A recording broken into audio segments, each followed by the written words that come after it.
United States and the United Kingdom are reportedly selling high-tech spy gear to repressive countries, including Iran and Syria.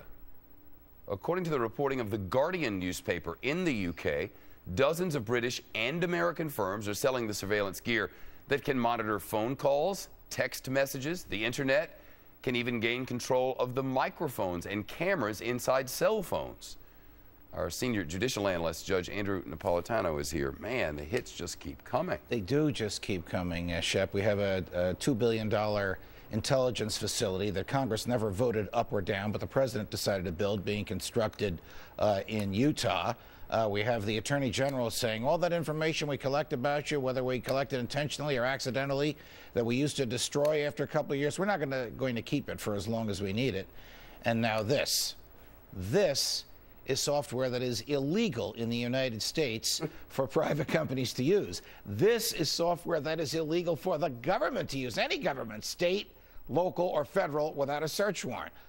This is going to countries to which we can't sell corn, but we can sell software that would let them monitor or shut off the internet. I don't understand it. I don't understand it either. Legislation has been enacted for many years that gives the president the unimpeded authority to decide who's a country we can trade with, who's a country we can't trade with. This is a decision made perhaps not by the president himself, perhaps by someone who works for him, who doesn't have to answer to the Congress or to the public for having made that decision. But this is something that requires a lot more investigation. This is nasty. These countries are not favorable to us. They're not favorable to the people in their own countries. And now we're giving them the instruments with which they can spy on their own people. I say giving them, permitting manufacturers in this country to sell it to them. I don't understand why, if we can't sell them corn, why manufacturers in our country could sell them these products. I guess the other is about the government and one's about private enterprise. Right. The corn goes to a merchant in the streets or some company that would grind it into cornmeal. This goes U.S. manufacturer directly to government. No explanation and no answer on this one yet. Is there anything moving to try to stop this sort of thing from happening?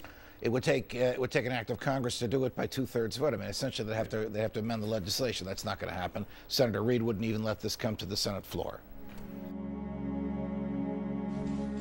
Now, that doesn't make much sense for our country.